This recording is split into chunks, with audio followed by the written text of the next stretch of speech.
sensizliğe dözüm yüreğim gel.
Sensizliğe dözüm yüreğim gel.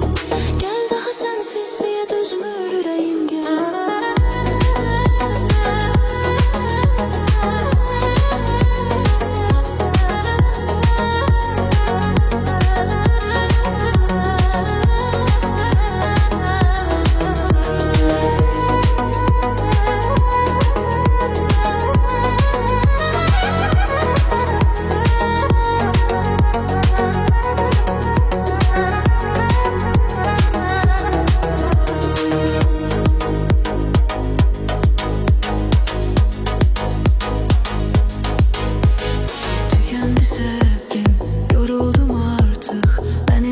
Sıktı hayat sensiz azizim.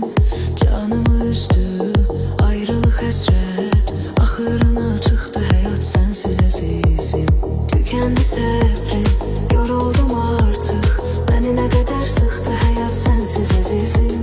Canımı üzdü ayrılık hasret. Ahırına çıktı hayat sensiz azizim. Ahırına çıktı hayat sensiz azizim. Gel nefesim gel, doğma kesim gel. Gel daha sensizliğe dözüm yüreğim gel. Gel kara gözlüm, tez gel özlüm. Gel daha sensizliğe dözüm yüreğim gel. Gel daha sensizliğe dözüm yüreğim gel.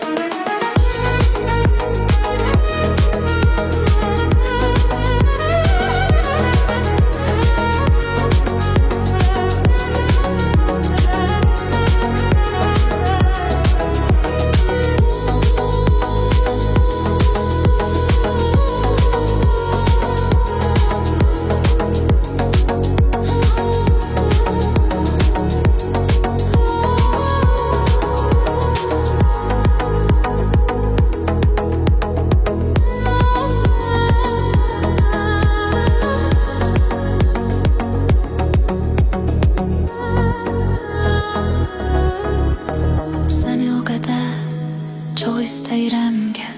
O sən gələn yolları hey izləyirəm gəl. Sənsiz həyatın mənası yoxdur.